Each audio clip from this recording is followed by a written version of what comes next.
सुनाओ Vodafone idea limited अब देखिए 13 रुपए 35 पैसे पर क्लोजिंग हुई है। आज डाउन में क्लोजिंग हुई है, जबकि एफपीओ की न्यूज़ थी। मैंने ऑलरेडी कल के दिन आपको बता दिया था कि एफपीओ के टाइम इन्वेस्ट ना करें, क्योंकि एफपीओ का प्राइस हमें पता नहीं है।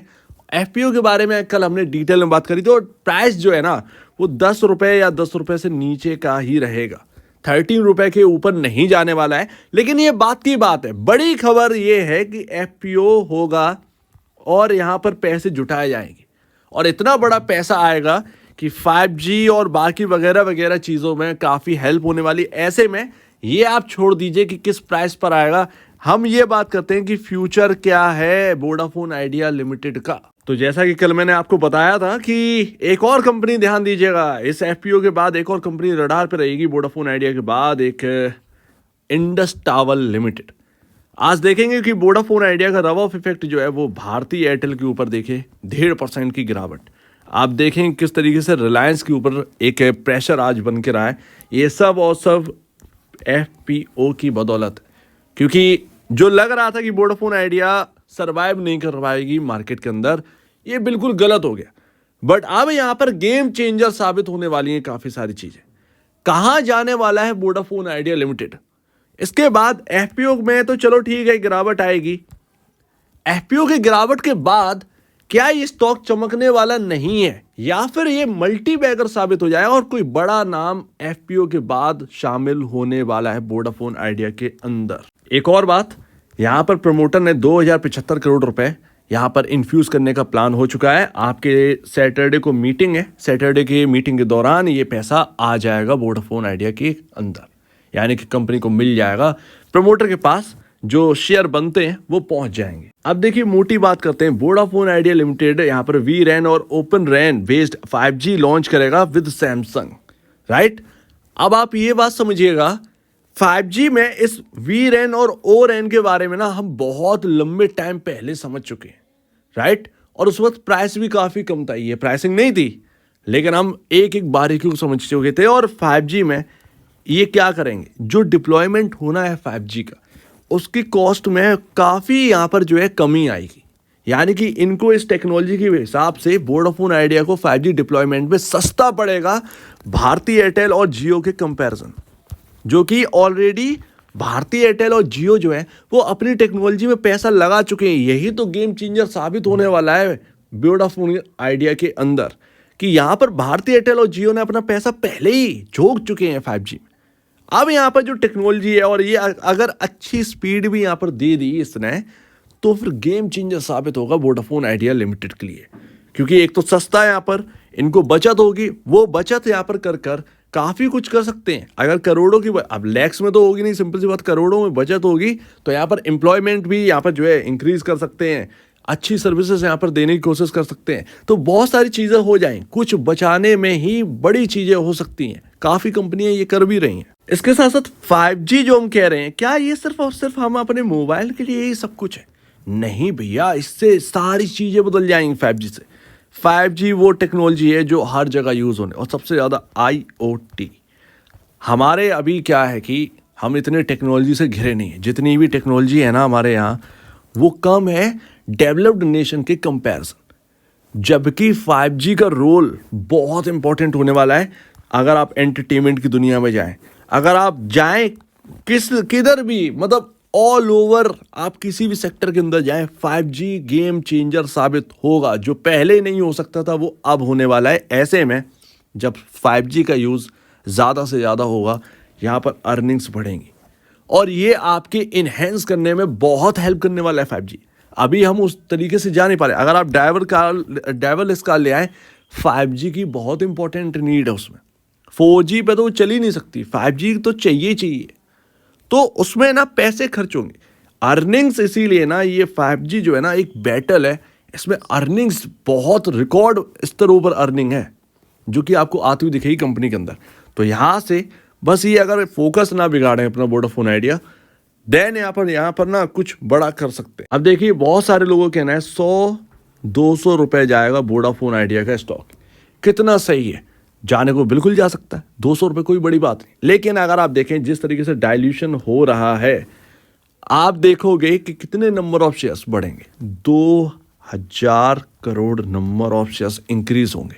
20,000 करोड़ रुपए जुटाने ना, मैं 10 रुपए के भाव को लेकर चल रहा हूँ एफपीओ का, तब जाकर ये 9 रुपए हो गए तो और नंबर ऑफ शेयर बढ़ेंगे, 8 रुपए हो गए तो और नंबर ऑफ शेयर बढ़ेंगे।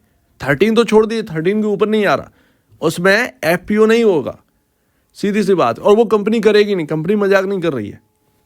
10 रुपए के भाव से अगर ये एफपीओ से पैसे जुटाते हैं, लमसम 2000 इक्विटी शेयर्स बढ़ेंगे, यानी कि 7000 करोड़ नंबर ऑफ शेयर्स हो जाएंगे कंपनी के अंदर।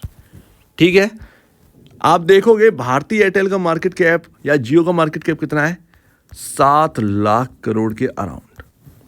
यानी कि जब 7000 करोड़ नंबर ऑफ शेयर्स होंगे, 100 का मल्टीप्लाई करेंगे तो आपको 7 लाख करोड़ का मार्केट कैप मिल जाएगा। अगर वोडाफोन आइडिया 100 रुपये एड करता है तो 100 रुपये जाना कोई बड़ी बात नहीं है, आराम से जा सकता है आफ्टर एफपीओ और इतना बड़ा डायल्यूशन के बावजूद भी। बट अगर आप देखेंगे 7 लाख करोड़ वाली अर्निंग्स भी चाहिए हमें, भारतीय एयरटेल की अर्निंग्स चाहिए। उतनी अर्निंग्स जब हम करेंगे ना, तब जाकर वोडाफोन आइडिया 100 रुपये हिट करेगा। या जियो के आसपास जाना है तो जियो की अर्निंग चाहिए हमें, तो इतना सब होगा तब जाकर हम 7 लाख करोड़ की मार्केट कैप वाली कंपनी बनेगी। तो आसान नहीं है, अर्निंग्स के ऊपर आगे बहुत डिपेंड करेगा। लेकिन कर्ज में बहुत कमी आएगी अभी, और कर्ज में कमी आएगी तो सारी चीज़ें सही होंगी। लेकिन सबसे बड़ी बात यह है, चलो इस डायल्यूशन को भी हटा दो।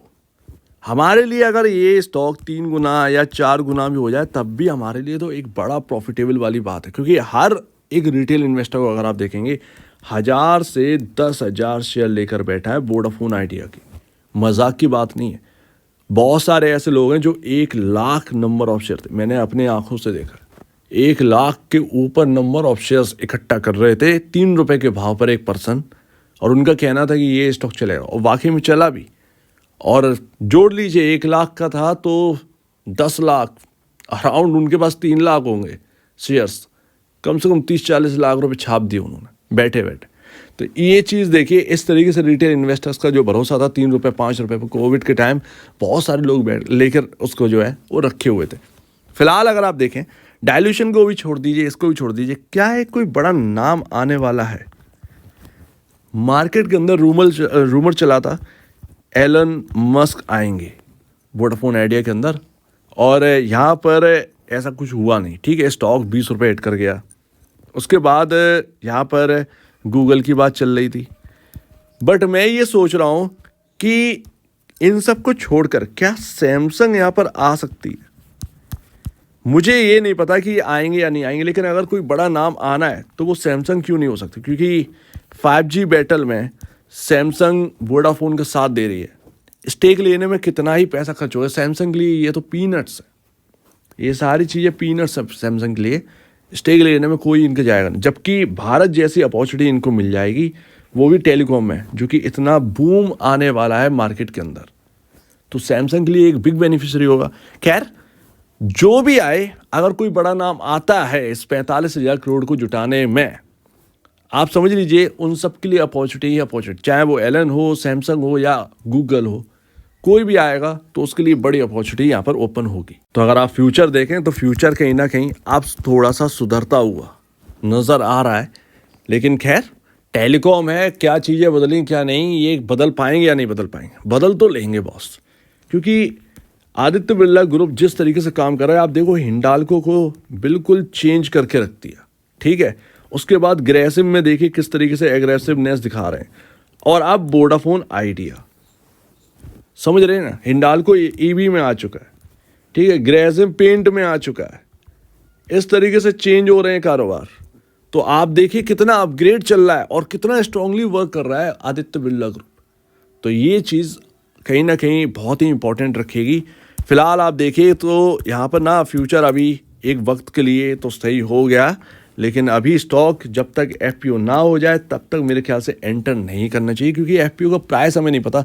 सैटरडे के दिन पता चलेगा, मार्केट बंद होगा, मंडे के दिन उसका एक्शन दिखेगा और वो 13 रुपये के नीचे ही होने वाला है। अदरवाइज एफपीओ आएगा क्यों? 13 रुपये के भाव पर ही यहाँ पर जो है सब ले लेंगे प्राइस। ठीक है ना, तो वो आप समझिए शेयर्स खरीद लेंगे ना, तो वो 10 रुपये या 9 रुपये के अराउंड ही होना चाहिए एफपीओ का प्राइस। और उसकी वजह से अगर कोई प्रेशर दिखा तो आप उससे बच जाएंगे, और नहीं दिखा तो फिर कोई बात ही नहीं है, सीधी सी बात है। लेकिन एफपीओ की बात को सोचिए, एफपीओ के टाइम का नहीं। ये 2-3 रुपए के लिए मत खेलो, वो 10 रुपए 20 रुपए आने के लिए यहाँ पर जो है ना ट्राई करिए, वो चीज़ है। फिलहाल आप देखेंगे इम्पॉर्टेंट जगह बनती है इसके अंदर एक ही, वो है यहाँ पर जो है 10 रुपये 50 पैसे और 12 रुपये 15 पैसे।